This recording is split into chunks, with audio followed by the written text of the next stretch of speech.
E a gente tem o Bolsonaro, e aqui vai abrir uma porrada de coisa. Que, bom, primeiro, ele tá para ser preso, ou tudo indica que ele será preso, e a gente não tá inelegível, e a gente não sabe direito quem é o cara que vai concorrer por uma dita direita. Porque também é interessante que no Brasil a direita é confundida, de certa forma, Sim, com o bolsonarismo, né?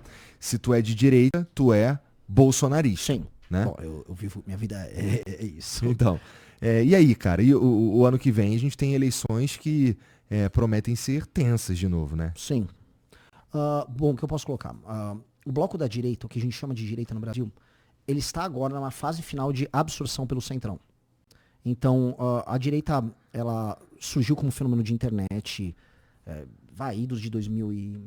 A gente tem os primeiros ecos disso com Olavo de Carvalho, até 2010, Reinaldo Azevedo, revista Primeira Leitura e tal. Aham.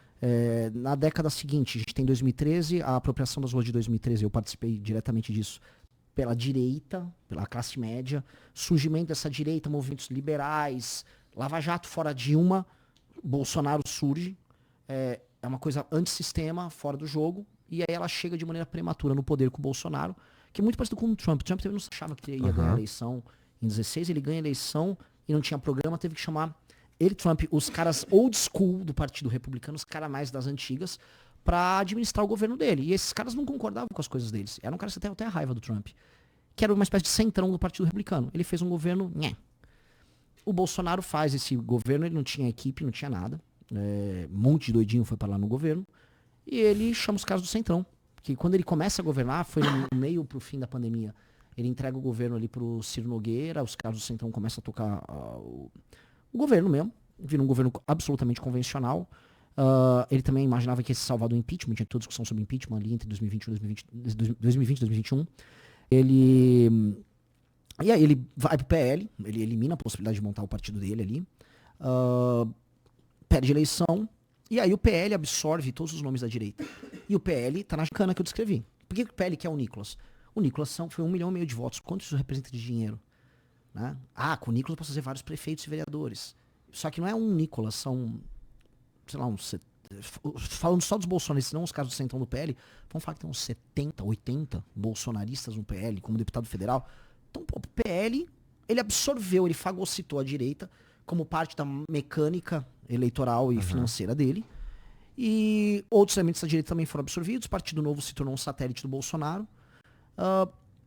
E aí o centrão começou a entender, pô, tá ruim de trabalhar com a esquerda, tá ruim de trabalhar com o PT. E se a gente tirar esses arrobos malucos do bolsonarismo, é fácil controlar a direita, porque a direita é retardada. E a real da direita é que, no geral, via de regra, a direita brasileira é retardada.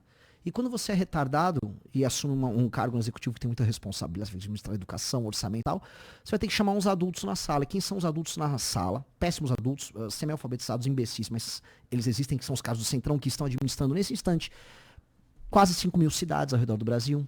Eles estão administrando estados, eles estão em secretarias e tal. São eles. E aí eles vão assumir essas posições e eles usam a direita como um instrumento para vencer a eleição em termos majoritários. E aí eles participam da gestão. O projeto desses caras, por isso que eu falei dessa... que eles fagocitaram a direita. É o projeto do Tarcísio. O Tarcísio é o candidato do Centrão. Então o Tarcísio, ele leva o voto da direita. Aí a ideia é botar o Ciro Nogueira como vice. O Ciro Nogueira é do PP.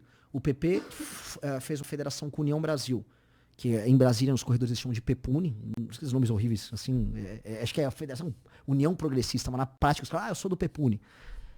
Então eles fizeram isso para aumentar o número de deputados, é como eles aumentaram o número da cacife na gincana, e falaram, como eu sou bem grande na gincana, eu faço vice.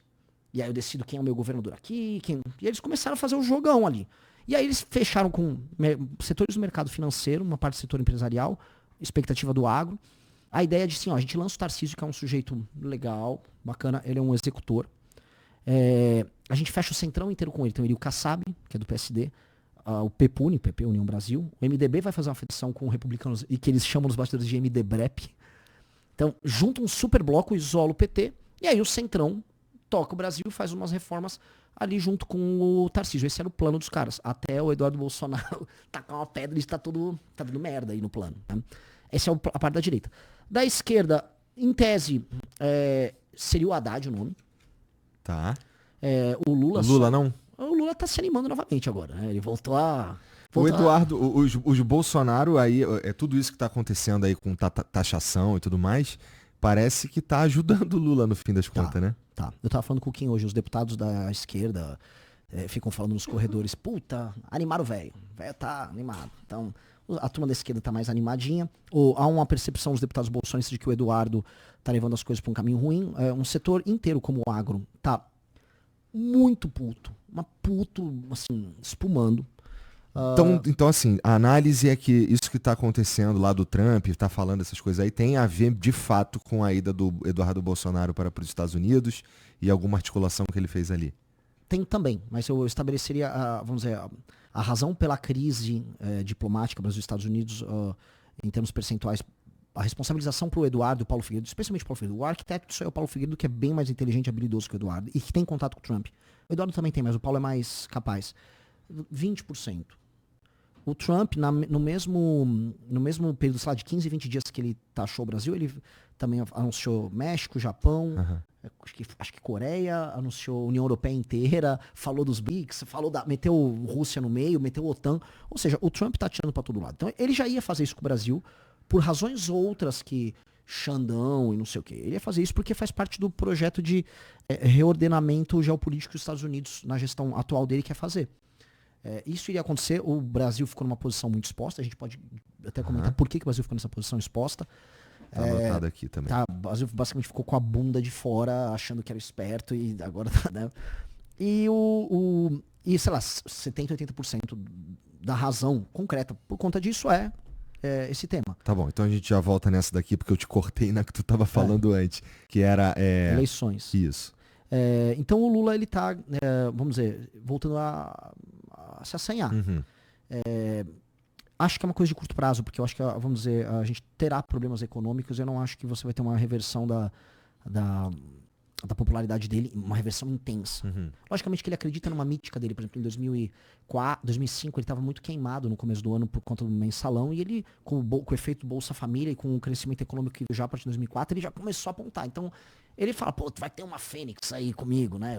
Um cavaleiro de fênix.